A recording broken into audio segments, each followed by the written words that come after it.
যে দেশে সরকারি দলের বড় বড় নেতাদের মন জুগাইতে 10 থেকে 15 বছর মেয়ে খুঁজা হয়, সমঝোতার মাধ্যমে দর্শন হয়, অসংখ্য বোনদেরকে বিভিন্ন রকম টার্গেট করে বিভিন্ন রকম হানি ট্র্যাপে ফেলে এই বিভিন্ন রকম নেতারা দর্শন করে, যেটা সমঝোতার মাধ্যমে। তারা যদি সেটাকে প্রকাশ করতে চায় তখন তাদেরকে খুন করা হয়। এই সালাউদ্দিন, এই বেটা ছিল হলো শ্রীলঙ্কা, এই বেটা তুই কি তোকে দেখাস না? আমাদের কত মুতা ভাই বোনদেরকে প্রতিদিন দর্শন করতেছে, খুন করতেছে, কোনো আওয়াজ নাই। এই বাংলাদেশে সশস্ত্র বাহিনী আছে, আর্মি, র্যাব, বিডিবি, বিডিআর, তারা কি করে? তাদের কাজটা কি? হ্যাঁ, তারা এটা করে, নিরীহ মানুষদেরকে মিথ্যা মামলা দিয়ে অ্যারেস্ট করে নিয়ে আসে। আবারও রামিসা থেকে আসিয়া পর্যন্ত বাংলাদেশে বিভিন্ন জায়গায় আমাদের বোনদেরকে দর্শন করা হচ্ছে। সেই জায়গায় রাষ্ট্র আজকে নীরব, আমাদের মিডিয়া ভাইয়েরা অনেকে নীরব। আমরা দেখি যে যাদের দর্শন হয়, যেগুলো ভাইরাল হয়, সেগুলোর জন্য 2 দিন 4 দিন মিডিয়াতে কথা বলা হয়, তারপরে কিন্তু একটা ইস্যুর কারণে সেটা তলিয়ে যায়। আমরা চাই না এই ধরনের ঘটনা আগামীতে ঘটুক। আমরা রাষ্ট্রের কাছে দাবি জানাই, এই দর্শনে রামিসা কে যে নির্মমভাবে হত্যা করা হয়েছে, বাংলাদেশে 1 থেকে 10 বছর বয়সী প্রায় 4 কোটি শিশু আছে। তাদের কসম করে বলছি, রামিসা হত্যার বিচার না নিয়ে আমরা এবার আর ঘরে ফিরবো না। অনেক 9-6 আমাদেরকে বুঝানো হয়েছে, আমাদেরকে 9-6 বুঝিয়ে আর কোনোভাবেই আমাদের রাজপথ থেকে ঘরে ফেরাতে পারবেন না। আমরা রাষ্ট্রকে স্পষ্ট ক্লিয়ার মেসেজ দিয়ে বলতে চাই, ধর্ষণ বা খুনের যদি সত্যতা পাওয়া যায়, তাকে 7 দিনের ভিতরে ফাঁসি রায় দিয়ে 14 দিনের ভিতরে রায় কার্যকর করতে হবে। অন্যথায় যে ধর্ষণ করবে, যে খুন করবে, তাকে গণপিটুনি দিয়ে মারতে হবে। না হলে প্রশাসন এটা ঠিক করুক যে তাকে এনকাউন্টার করবে কিনা। এই সালাউদ্দিন, এই বেটা ছিল হলো শ্রীলঙ্কা, এই বেটা তুই কি তোকে দেখাস না? আমাদের কত মুতা ভাই বোনদেরকে প্রতিদিন দর্শন করতেছে, খুন করতেছে, কোনো আওয়াজ নাই। এই বাংলাদেশে সশস্ত্র বাহিনী আছে, আর্মি, র্যাব, বিডিবি, বিডিআর, তারা কি করে? তাদের কাজটা কি? হ্যাঁ, তারা এটা করে, নিরীহ মানুষদেরকে মিথ্যা মামলা দিয়ে অ্যারেস্ট করে নিয়ে আসে। তারা এটা করতে পারে না। এই খুনি কুত্তা লীগগুলো বাংলাদেশের বিভিন্ন জায়গায় আবার মিছিল মিটিং করে, সমাবেশ করে, ওইখানে অ্যারেস্ট করাইতে পারে না। কি করে তাহলে? কোনো কাজেই করতে পারে না। আরে ভাই, আপনি যদি এটা না পারেন, শিলংয়ে চলে যান, বাংলাদেশের মানুষকে বুঝাই দিয়া। আমরা 5 আগস্টের পরে আইন শৃঙ্খলা বাহিনী সহ আমরা প্রতি জায়গায় বাংলাদেশে আমরা নিরাপত্তা দায়িত্ব পালন করছি কিনা বাইরে আমরা পালন করছি। তখন যদি করতে পারছি, এখনো করতে হবে। যদি আপনি না পারেন, আপনি ছাইরা দেন আপনার জায়গা। কেন মানুষকে খুন করবেন? আজকে যদি একটা এমপি, একটা মন্ত্রীর মেয়ে দর্শন হইতো, খুন হইতো, এতক্ষণে দেখতেন রাষ্ট্রীয় শোক ঘোষণা করতো, রাষ্ট্রীয় ভাবে দাফন কেমন হইতো। এই আসিয়া থেকে শুরু করে রামিসা, এরা কি রাষ্ট্রের অংশ নয়? তাহলে তাদেরকে কেন রাষ্ট্রীয় ভাবে তাদেরকে মর্যাদা দেওয়া হবে না, এবং কেন তাদেরকে দুটো আইনের অবস্থা দেওয়া হবে না? এটা আমরা জানতে চাই। আমরা এই জন্যই জানতে চাই, আমরা এই বাংলাদেশের মানুষ, বাংলাদেশে বসবাস করি, আমাদের কথা বলার অধিকার আছে। যদি আমাদের কথা থামাইতে হয়, আমাদেরকে বাইরে ফেলেন, আমরা কথা বলবো না। মিডিয়া ভাইদের তেমন আওয়াজ নাই, বড় বড় মিডিয়াগুলো কভার করে না, কারণ বড় বড় মিডিয়াগুলো তাদের পকেটে হয়ে গেছে। আগে খুনি হাসিনার মিডিয়া হয়ে কাজ করতো, এখন জনাব তারেক রহমানের মিডিয়া হয়ে কাজ করে। এই আইনমন্ত্রী, অ্যাটর্নি জেনারেল ছিল সাবেক, এই আইনমন্ত্রী কি করে? আইনমন্ত্রী কি উচিত না যে অতি দ্রুত এই ধর্ষণ ও খুনে যারা দোষী, তাদেরকে অতি দ্রুত একটা আইন প্রণয়ন করে বাংলাদেশের মানুষকে নতুন একটা রাস্তা পথ তৈরি করে দেয়? প্রিয় বাংলাদেশের ভাইদের কাছে আহ্বান জানাই, এই আইনমন্ত্রী যদি আগামী 48 ঘন্টার ভিতরে নতুন আইনে এই ধর্ষণ ও খুনিদের বিচারের কার্যক্রমের কঠোর পদক্ষেপ না হয়, তাহলে এই আইনমন্ত্রী কি জেলে পাবেন? এই বাংলাদেশের মানুষকে বলতেছি, যাদের সন্তান হারাইছে, যারা আহত, যাদের সন্তান খুন হয়েছে, যাদের সন্তান দর্শন হয়েছে, আপনারা শুরু করবেন, পিছন দিয়ে আমরা আসবো, গণপিটুনি দিবেন বলে দিলাম, ডাইরেক্ট গণপিটুনি দিবেন বলে দিলাম। এখানে কোনো কথা হইতো না। কথা হইব কিসের জন্য? এই আইনমন্ত্রী হয়েছে তো রক্তের উপরে দিয়া, শহীদদের রক্তের উপরে দিয়া আজকে আইনমন্ত্রী।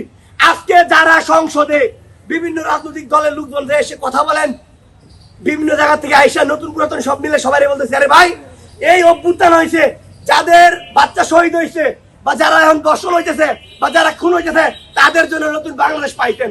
যদি তাদের জন্য ভালো একটা রাষ্ট্র তৈরি না করতে পারেন তাহলে তো এই অভ্যুত্থানের দরকার ছিল না। তাহলে কি ধরে নিবা এই অভ্যুত্থান শুধুমাত্র একটা রাজনৈতিক দল পরিবর্তন হওয়ার জন্য, সংস্কারের জন্য নয়? হবে সংস্কারের কথা হয়ে থাকবে, কোন দলের কথা হয়ে থাকবে না। তার মানে আমরা বুঝি যে এই 5ই আগস্টের যে অভ্যুত্থান হয়েছে সেটা শুধুমাত্র একটা রাজনৈতিক দলের বা দুইটা রাজনৈতিক দলের এজেন্ডা বাস্তবায়ন করার জন্য হয়েছে। যদি সংস্কারের জন্য হয়তো তাহলে কেন ধর্ষণ যারা করে তাদের অতি দ্রুত ফাঁসির রায় কার্যকর হয় না? কেন যারা খুন করে তাদের বিচার হয় না? আমি বলি আপনারা দেখেন, চিন্তা করে, যারা ধর্ষণ করে বা খুন করে তাদেরকে আদালত থেকে একটা শাস্তি দেওয়া হয়, তারা কোর্টে চলে যায়, জেলখানায় চলে যায়। যখন জেল হাজতে চলে যায় তখন আমরা আবেগী বাঙালি, আমরা সবকিছু ভুলে যাই। আমরা কি মনে রাখি যে আসামির কি অবস্থা? 2 বছর 3 বছর গেলে যে ধর্ষণ করছে, যে খুন করছে, তারে কি করা হয়? তারে মোটা অঙ্কের টাকার বিনিময়ে জামিনে বের করে আনা হয়। ধর্ষণকারীরা জানে যে বাংলাদেশে মোটা অঙ্কের টাকা দিলে সব সম্ভব। যদি সংসদে চুরি হইতে পারে, সংসদে দুর্নীতি হইতে পারে, তাই বাংলাদেশে সবকিছু সম্ভব হইতে পারে আমরা মনে করি। আমরা আমাদের জায়গা থেকে বলি, যারা ধর্ষণ করবে, যারা খুন করবে, যারা গুম করবে, এদের কি আর ছাড় দিয়ে লাভ নাই। এর ভিতরে কিছু চুতু মারা নিয়ে পোলা আসে, কিন্তু ক্ষণিকের পোলা আসে, এই ক্ষণিকের পোলা গর্দনে ধর্ষণের বিচার হয় না। কিন্তু সুশীল মারানি আছে, এই সুশীলদের জন্য আজকে ধর্ষণের বিচার হয় না। যদি এই সুশীল গুলো যদি বাংলাদেশে না থাকতো, ধর্ষণ ও খুনের বিচার হইতো। যদি ধর্ষণ ও খুনের বিচার হইতো তাহলে নতুন করে এই সন্ত্রাসী গুলো ধর্ষণ ও খুন করতে চাইতো না। ভাইয়ের আমার, চাইতো কিনা বলেন? কারণ তারা জানে এই বাংলাদেশের টাকার বিনিময়ে, লবিং এর বিনিময়ে, ক্ষমতার বিনিময়ে ধর্ষণ খুন মার্ডার করলে কেউ কোনো আসতে যায় না। বড় ভাই, ছোট ভাই, চাচা, চাচতো ভাই, মামাতো ভাই, খালাতো ভাই আছে, এমপি মন্ত্রী আছে। ধর্ষণের বিচার আমরা চাই। ধর্ষণের বিচার হইতে যা করা লাগে আমরা তাই করব। আমরা বাংলাদেশের মানুষকে আহ্বান জানাবো, অতি দ্রুত আমাদের যতগুলো শিক্ষা প্রতিষ্ঠান আছে প্রত্যেকটা শিক্ষা প্রতিষ্ঠান থেকে আমরা শুরু করে আমাদের সহপাঠী ভাই বোনদেরকে বিনীতভাবে আহ্বান জানাবো, আপনারা ধর্ষণের বিচার রাষ্ট্রের কাছে চান। আমরা রাষ্ট্রের কাছে প্রাণ ভিক্ষা চাই। এটা কোনো রাজনৈতিক ইস্যু নয়। কাজে রাষ্ট্রীয় ইস্যুকে রাষ্ট্রের প্রধান যারা আছেন তারা যদি ব্যর্থ হন এটার সমাধান করতে, আমরা নতুন সংবিধান তৈরি করব।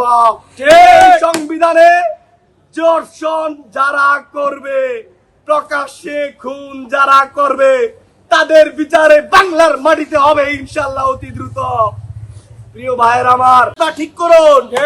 যদি তাই করুন তাহলে রাইম রিসাকে কিভাবে হত্যা করেছে, যে ধর্ষণ করেছে, তার বিচার চাওয়া, তার সঠিক বিচার না হওয়া পর্যন্ত, সেই খুনির ফাঁসি না হওয়া পর্যন্ত আপনারা প্রতিদিন টাইমলাইন থেকে বের হবেন না। প্রত্যেক দিন আপনাদের টাইমলাইনে রাখবেন যে রামিসার হত্যার ফাঁসি চাই অতি দ্রুত। প্রিয় ভাইয়ের আমার, আজকে আসলে কথা বলার মতো তো কোনো পরিবেশ নাই। রামিসার বাবার মতো হাজার হাজার বাবারা আজকে কান্না করতেছে। আজকে অনেক বাবারা কান্না করতেছে যে মেয়ে সন্তান জন্ম দিলেও এখন আতঙ্কের কারণ হয়ে থাকে। আরে ভাই, আপনারা যদি এভাবে আমাদের ছোট ছোট বোনদেরকে মেরে ফেলেন, আমাদের এই ছোট ছোট বোনদেরকে মেরে ফেলেন, আগামী দিনে কথা বলার মতো আমরা কাউরে পাবো না, নতুন রাষ্ট্রের জন্য কাউরে পাবো না। দেশটা ছোট হয়ে যাবে। যে দেশে সরকারি দলের বড় বড় নেতাদের মন জুগাইতে 10 থেকে 15 বছর মেয়ে খুঁজা হয়, সমঝোতার মাধ্যমে ধর্ষণ হয়, অসংখ্য বোনদেরকে বিভিন্ন রকম টার্গেট করে, বিভিন্ন রকম হানি ট্র্যাপে ফেলে এই বিভিন্ন রকম নেতারা ধর্ষণ করে, যেটা সমঝোতার মাধ্যমে। তারা যদি সেটাকে প্রকাশ করতে চায় তখন তাদেরকে খুন করা হয়, নির্মম ভাবে না হয় তাদেরকে গুম করা হয়। এইভাবে একটি রাষ্ট্র চলতে পারে না। আমরা দেখি ধর্ষণ হয়, খুন হয়, মামলা হয়, দিনের পর দিন, সপ্তাহের পর সপ্তাহ, মাসের পর মাস, বছরের পর বছর মামলাগুলো সেই জেলখানায় থাকে। মোটা অঙ্কের টাকা নিয়ে সেই কুলাঙ্গার কুত্তাগুলো সেই ধর্ষণের পক্ষে আসামিদের হয়ে জামিনে তাদেরকে বের করে মোটা অঙ্কের টাকা নিয়ে। যত দিনগুলো এই চুতিয়াদের হাত না ভাইয়া ভিক্ষার তালা ধরাইতে না পারবো ততদিন পর্যন্ত বাংলাদেশের ধর্ষণ আর খুনিদের বিচার হবে না আমরা মনে করি।